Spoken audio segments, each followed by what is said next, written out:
Bonjour à tous et bienvenue dans ce webinaire Airflow où aujourd'hui nous allons voir de nouvelles fonctionnalités concernant la modélisation de vos processus et surtout la documentation de vos processus.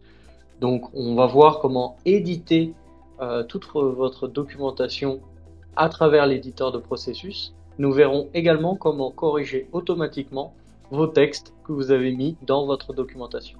On en profitera également pour voir de nouvelles fonctionnalités dans l'automatisation des processus.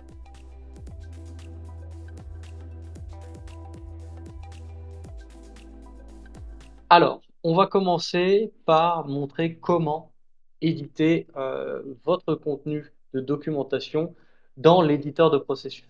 Pour cela, je vais aller dans l'éditeur, je vais choisir un processus exemple, voilà.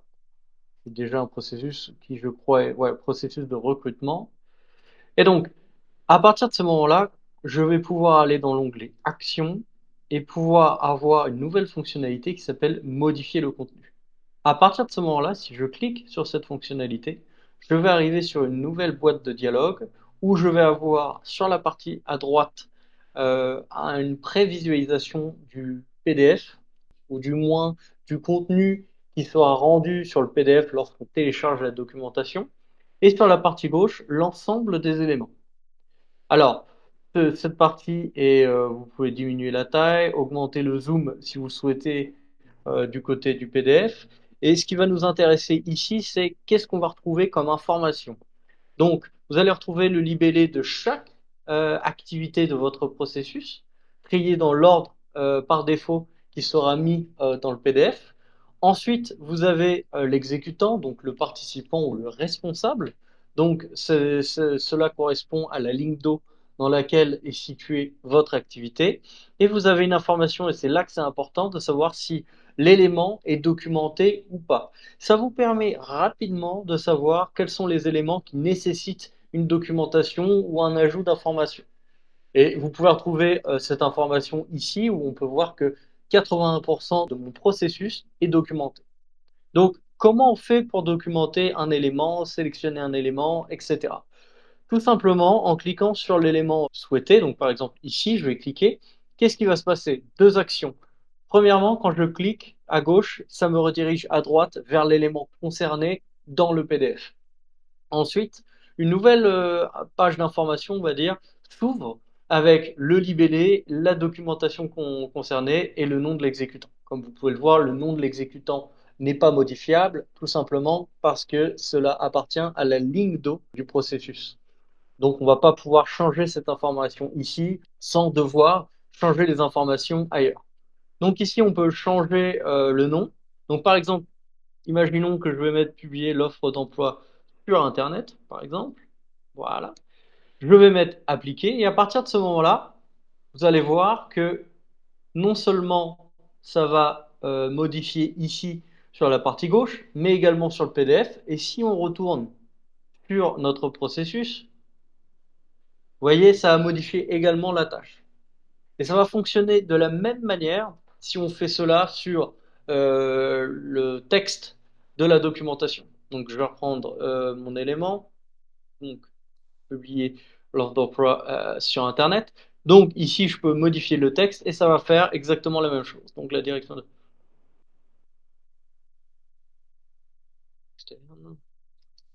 sur différents sites. Voilà, très bien. Donc surtout, bien cliquer sur appliquer pour valider la fonctionnalité. Et à partir de ce moment-là, on va mettre à jour la documentation dans le PDF. Donc ça charge. Voilà, exactement. Et cette modification également sera visible dans le processus. Très bien. D'autres possibilités. Qu'est-ce qu'on peut faire également dans cette fonctionnalité? Donc, on a la possibilité, donc, comme on a vu, de pouvoir modifier les éléments. Donc, on va reprendre voilà, ici. On a également la possibilité de traduire directement les informations ici. Et on a également la possibilité de changer l'ordre dans votre PDF. Alors, ici, comme vous le savez, on a une documentation qui explique cela. Il y a une règle à suivre pour la disposition dans votre PDF. Cette règle est la suivante. On va suivre le workflow qui est dessiné ici, d'accord, à travers votre processus. Et quand il y a un split, un branchement, on va suivre l'élément qui est le plus à gauche. D'accord? Si cette règle ne vous convient pas dans la lecture de votre documentation, vous avez toujours maintenant la possibilité de changer l'ordre. Alors, comment on va faire cela? Tout simplement en prenant un élément, par exemple, on va prendre celui-ci, passer l'entretien avec les candidats, et je vais le mettre avant approuver la candidature. Bon, c'est juste pour l'exemple, hein. Et à partir de ce moment-là, on va voir que quand on va descendre, on passe remplir le formulaire de demande et ensuite passer l'entretien avec les candidats. Donc on respecte bien le nouvel ordre. Et ensuite, si vous voulez changer, rectifier, revenir en arrière, il suffit de vous cliquer comme ceci. Et à partir de ce moment-là, on retrouve l'ordre initial. Donc remplir le formulaire de demande, approuver la candidature. Très bien. Donc, juste pour l'exemple, je vais mettre celui-ci, analyser le CV et sélectionner les candidats en deuxième position. D'accord? Et donc on avait fait publier l'offre d'emploi sur Internet. Très bien. Ce que je vais faire maintenant, c'est je vais tout simplement télécharger la documentation du processus pour voir le résultat.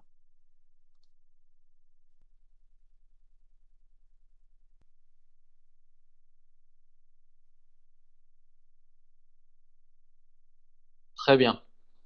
Donc ici, donc vous voyez déjà sur le sommaire, on le voit bien, remplir le formulaire de demande, analyser les CV et sélectionner des candidats, ce qui revient à la modification que j'avais faite. Très bien. Donc, si je descends, je peux même cliquer sur l'élément, ça ira plus vite. Donc, remplir le formulaire, analyser les CV, très bien. Si je descends sur ma recherche, publier l'offre d'emploi sur Internet, donc ça a bien pris les modifications sur différents sites. Très bien.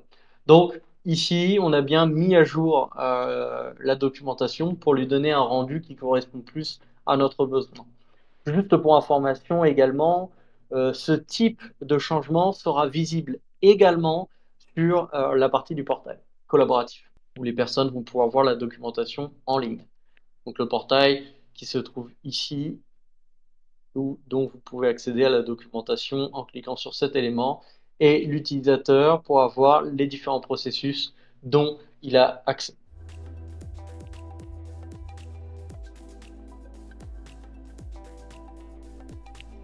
Maintenant, nous allons voir une autre fonctionnalité qui va vous permettre d'améliorer la qualité de votre documentation de processus. C'est l'ajout d'une fonctionnalité de correction de grammaire et d'orthographe.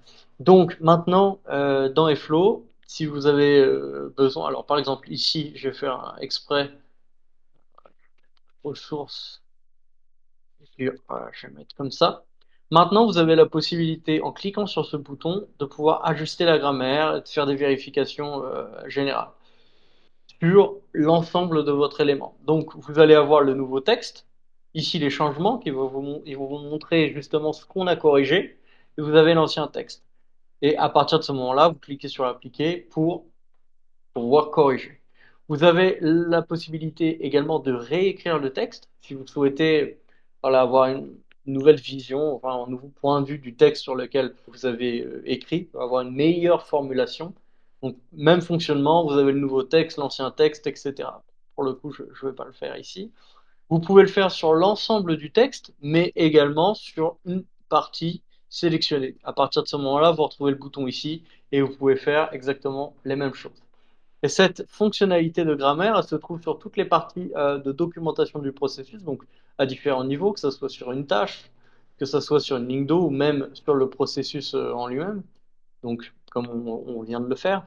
Et vous pouvez retrouver cette fonctionnalité également dans la nouvelle fonctionnalité de modification du contenu. Effectivement, si vous cliquez sur un élément ici, vous avez la possibilité sur cet élément pour...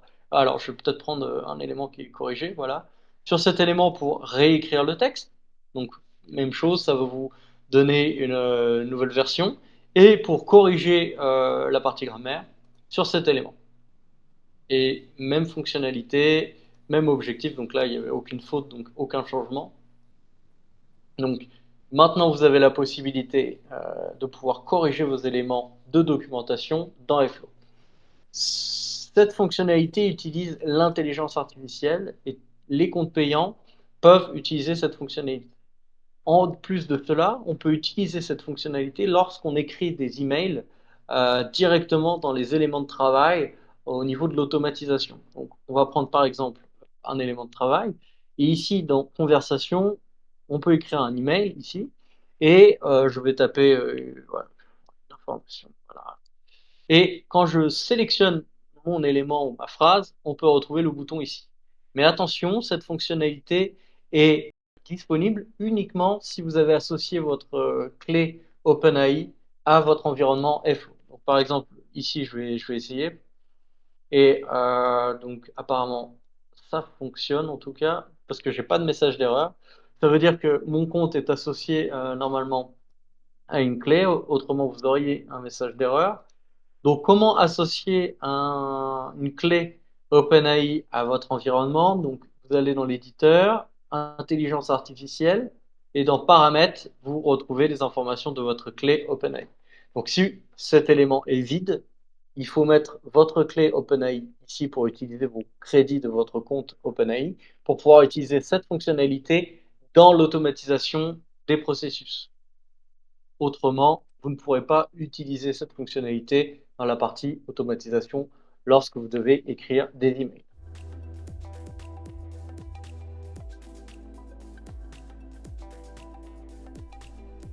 Maintenant, nous allons voir quelques nouveaux éléments et fonctionnalités dans la partie automatisation. Pour cela, je vais aller dans ma liste des tâches et nous allons tout d'abord parler d'un nouveau statut qui existe dans Airflow, qui est le statut planifié. Alors, qu'est-ce que ça veut dire? Quel est l'objectif? L'objectif est de pouvoir faire un tri sur mes tâches qui sont en cours. Comme vous pouvez le voir ici, par exemple, Bill Evans a quand même beaucoup de tâches.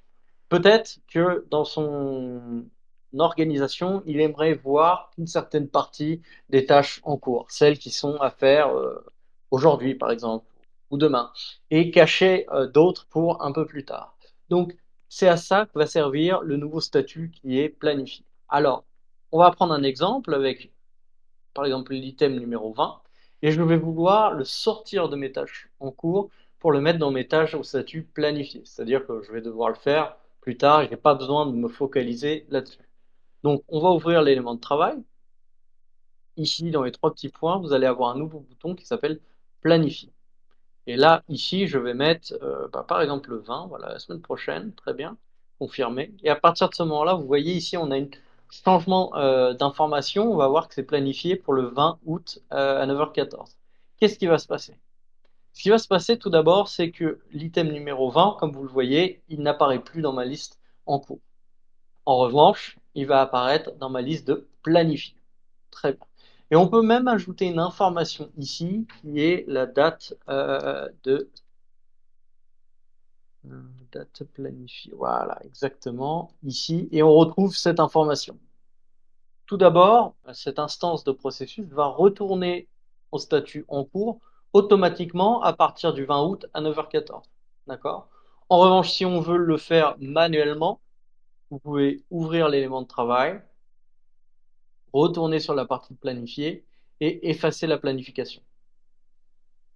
À partir de ce moment-là, le système s'actualise et on retrouve l'élément de travail dans mes éléments en cours. On peut faire cette action sur plusieurs éléments de travail à la fois. Donc, on va prendre le 20, 21 et 22. Donc, voilà, j'ai sélectionné les trois. Et ici, on a l'icône qui apparaît. Donc, on va choisir pour les trois le 20, voilà, 9h15. Très bien. On confirme. Et comme vous pouvez le voir, les trois ont disparu et on va les retrouver dans la partie planifiée. Très bien. Bon, pour mon exercice, je vais annuler les trois. Donc, je retourne ici et je fais effacer la planification. Confirmer.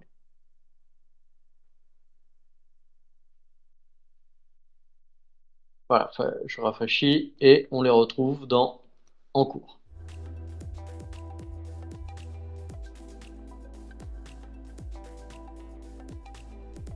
Très bien. Maintenant, nous allons voir une nouvelle fonctionnalité également sur l'interface utilisateur de la boîte de dialogue de l'instance de processus. Imaginons maintenant que pour mon utilisateur Bill Evans, je souhaite qu'il puisse voir uniquement l'onglet général. Je n'ai pas envie qu'il puisse accéder aux fichiers ou même voir les conversations qu'il peut y avoir entre des départements ou même des emails avec certaines informations sensibles. Ou j'aimerais par exemple lui cacher pas l'ensemble des éléments ici, mais par exemple la fonctionnalité d'annuler, par exemple, pour changer le processus, etc. On a mis maintenant en place une fonctionnalité dans Airflow qui vous permet de faire cela. Alors, on va aller donc dans la gestion des utilisateurs, donc dans utilisateurs et autorisation. Et pour cela, on va devoir créer un rôle spécifique. Donc, je vais créer un rôle ici, ou que je vais appeler exemple interface instance. Et pour les personnes qui sont déjà au fait de la création de rôles personnalisés, vous pouvez voir qu'il y a un nouveau bouton ici qui permet justement de masquer des éléments, ou du moins des parties dans l'interface de l'élément de travail. Donc, par exemple, ici, vous avez la partie générale, donc par exemple l'onglet fichier, savoir qui est le demandeur, euh, j'avais justement l'onglet conversation, donc parler sur la partie menu. Donc là, ça va être les trois petits points. Donc on peut enlever, cacher des informations, enfin du moins des actions à effectuer. Et ici, sur la barre latérale, c'est par exemple si vous devez démarrer un sous-processus ad hoc, envoyer un email, ou par exemple les jetons liés, donc c'est les tokens, quand vous avez par exemple la possibilité de voir l'association entre un élément de travail parent et un élément de travail enfant. Voilà. Alors, dans mon exemple, on va cacher l'onglet conversation, on va cacher également les fichiers, et ici, je n'ai pas envie qu'il puisse annuler un élément de travail. Très bien. Donc, on confirme. Après, ici, vous sélectionnez comme on fait d'habitude pour des rôles, pour savoir les pages où on a accès, les processus, etc. Donc moi, dans mon cas, je vais mettre tout parce que c'est pas ce qui m'intéresse dans notre exemple d'aujourd'hui. Je confirme et je vais associer ce rôle à Bill Evans. Alors là, si vous connaissez déjà la logique des rôles, vous allez me dire, mais ça sert à rien parce qu'on a déjà le rôle administrateur qui donne justement l'ensemble des droits. Alors c'est vrai, mais pas pour cette nouvelle fonctionnalité qui est justement là pour cacher des écrans, on va dire, sur l'élément de travail. La partie pour cacher ces informations prend le dessus par rapport aux autres rôles. D'accord? Donc, si j'associe mon nouveau rôle à la partie administrateur, l'administrateur, le rôle administrateur gardera donc accès à tous les écrans, à tous les processus, etc. Mais la configuration de la boîte de dialogue de l'instance sera faite à partir de l'exemple que nous avons fait ici. Donc, on va revenir à notre liste des tâches et on va reprendre un élément de travail pour voir, par exemple ici. Comme vous pouvez le voir maintenant, on a accès uniquement à l'onglet général. Je n'ai plus accès à la partie email, conversation. Je n'ai plus accès au niveau des fichiers, hein, des pièces jointes. Et si je regarde dans mes trois petits points, je n'ai plus la possibilité de pouvoir annuler un élément de travail. Donc cette fonctionnalité, elle est très intéressante pour vous, pour pouvoir justement donner l'interface souhaitée à vos différents utilisateurs. Voilà, je vous remercie. Je pense que j'ai fait le tour de ce que je souhaitais vous montrer dans ce webinaire. J'espère que vous avez appris beaucoup de choses. N'hésitez pas à suivre notre page broadcast pour suivre nos prochains webinaires et notre page YouTube pour voir les différentes fonctionnalités de Airflow, certains conseils d'utilisation et d'autres vidéos intéressantes sur le management de processus. Je vous remercie, je vous dis à très bientôt. Au revoir.